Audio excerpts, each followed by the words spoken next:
Hello students, good morning all of you. आज हम जो नेक्स्ट टॉपिक है कंसंट्रेशन ऑफ सॉल्यूशन वो डिस्कस करेंगे। लास्ट वीडियो में हमने सोल्यूबिलिटी पढ़ी थी, होप सो आपको बहुत अच्छे से समझ में आ गई होगी। ठीक है, तो आज है कंसंट्रेशन। मोस्ट इम्पोर्टेंट टॉपिक है एनटीएससी के लिए। ठीक है, एनटीएससी एग्जाम्स के लिए या फिर केवीपीवाई के लिए मोस्ट इम्पोर्टेंट है। ज्यादा फोकस आपको इस पे न्यूमेरिकल्स पे करना है। ठीक है, तो जो हमारा है कंसंट्रेशन, तो what do you mean by concentration? ये कंसंट्रेशन का मतलब क्या होता है? नॉर्मली आप वर्ड सुनते होंगे कंसंट्रेशन। तो अगर मैं सिंपल लैंग्वेज में बताऊं तो कंसंट्रेशन का मतलब यहाँ पर क्या होगा? सॉल्यूशन के बतानी है ना, और सॉल्यूशन किस से मिलकर बनता है? सोल्यूट प्लस सॉल्वेंट से। तो कंसंट्रेशन का मतलब ये हुआ कि जो पर्टिकुलर सॉल्यूशन है उस सॉल्यूशन में सोल्यूट की अमाउंट कितनी है, वो अमाउंट ही क्या कहलाती है? कंसंट्रेशन। बट इसको निकालने के मेथड हमारे पास बहुत सारे हैं। तो कैसे डिफाइन करूंगा? It may be defined as the amount of solute in gram, ml और मोल्स। ठीक है, वो किसी में भी हो सकती है। अब मोल्स वर्ड आपने अभी तक पढ़ा नहीं है, कोई बात नहीं, हम आगे डिस्कस करेंगे, इसको आगे आ जाए। तो कहता है कि amount of solute present in A given amount of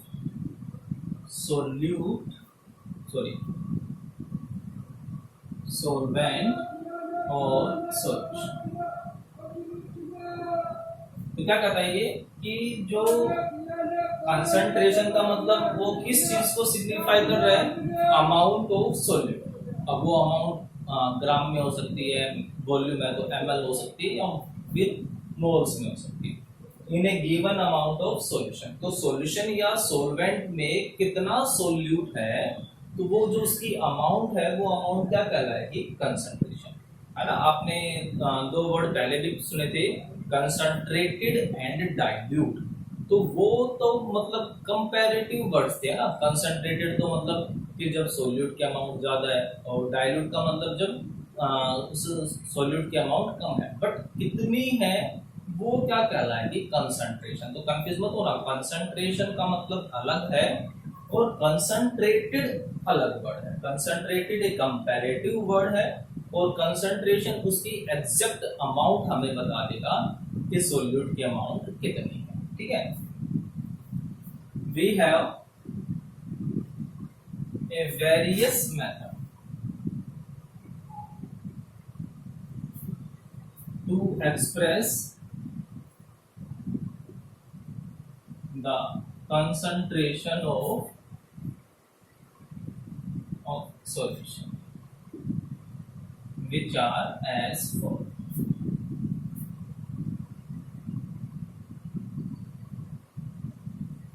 क्या कहता है कि हमारे पास बहुत सारे मेथड्स हैं कंसंट्रेशन को एक्सप्रेस करने में।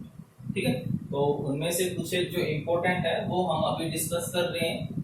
तो टॉपिक थोड़ा लेंथी है, तो कोई बात नहीं, जितना भी टाइम लगता है, बट आप इसको बहुत अच्छे से इसको समझो। तो फर्स्ट है हमारे पास मास परसेंटेज।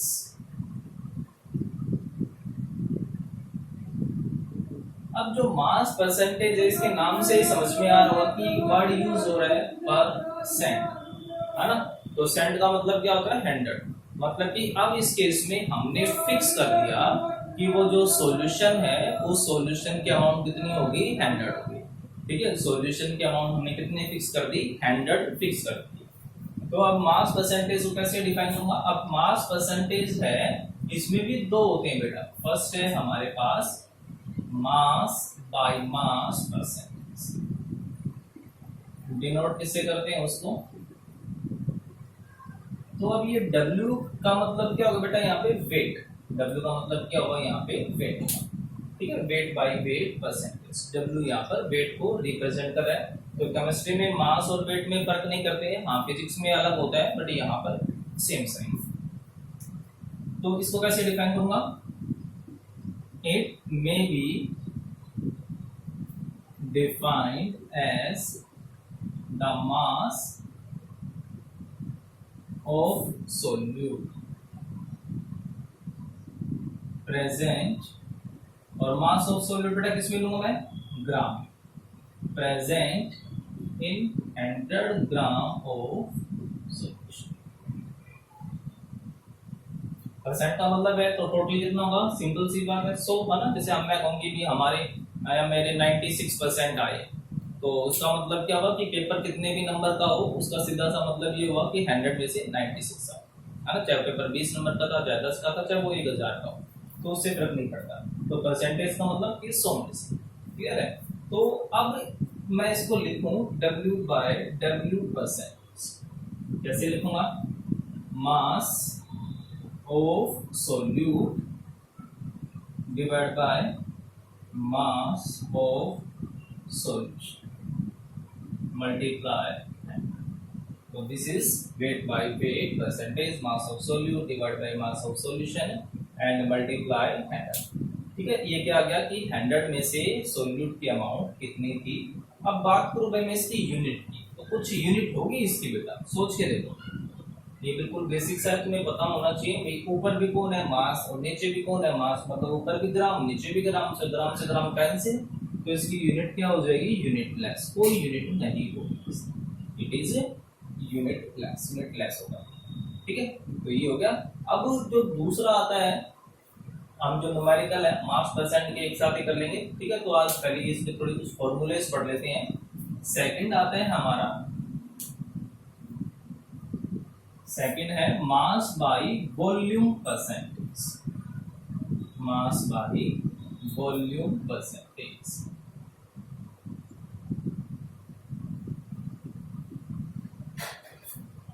डिनोट कैसे करूंगा, ऊपर कौन है, मास, डिवाइड में कौन है, volume.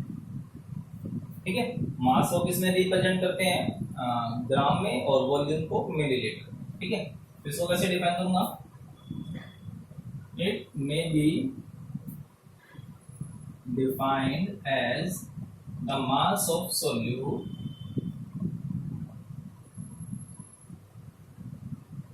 in gram present in 100 ml of solution। ठीक है, 100 ml ऑफ सॉल्यूशन में सोल्यूट की अमाउंट कितनी होगी, वो क्या कहलाएगा, मास बाय वॉल्यूम परसेंटेज। तो W बाय V परसेंट कैसे लिखूंगा, mass of solute divide by volume of solution multiply. Okay, simple सी ये चीज ना कि जो हम ले रहे हैं वो वॉल्यूम किसकी है, सॉल्यूशन की। ऊपर हम लेते हैं मास ऑफ सोल्यूट, और डिवाइड में टोटल की बात होगी, सोल्यूट प्लस सोलवेंट की बात की। तो जो हम जनरली बात करते हैं, हम सॉल्यूशन को किसमें मेजर करते हैं, हमेशा जर्नली की बात करूं तो वॉल्यूम के अंदर ही। तो ये जो है वो इससे ज्यादा बेटर होगा, ये ज्यादा यूजफुल होगा। अब इसकी यूनिट की बात करूं तो बेटा यूनिट क्या होगी, ऊपर कौन है, मास मतलब ग्राम है, और नीचे कौन है, वॉल्यूम, तो ग्राम पर ml, ग्राम पर ml हो जाएगी इसकी। ठीक है, अब मैं इसके ऊपर एक सिंपल सा क्वेश्चन बताऊं तुम्हें, बाकी तो तुमने घर पे ट्राई करने हैं। अगर एक सिंपल सा क्वेश्चन डिस्कस करें, जैसे if 5 gram of NaCl dissolved in 15 gram of water, find mass percentage of NaCl in both in solution। हमें ये चीज निकालनी, तो कैसे फाइंड आउट करो, हमें परसेंटेज निकालनी है, मास परसेंटेज, है ना। सिंपल सी चीज है, मास परसेंटेज या wait by weight percentage, formula क्या होगा, मास of solute divide by mass of solution अब मैक्सिमम गलती यहाँ पर हो जाती है भैया, हमने तो सॉल्यूशन का मास लेना है ना, और सॉल्यूशन होता क्या बेटा, solution is equal to solute plus sol, है ना। सोल्यूट कितना है यहाँ पे 5 ग्राम, सॉल्वेंट कितना है यहाँ पे 15 ग्राम, टोटल कितना होगा 20, तो जो सॉल्यूशन है वो 20 ग्राम। तो मास ऑफ सोल्यूट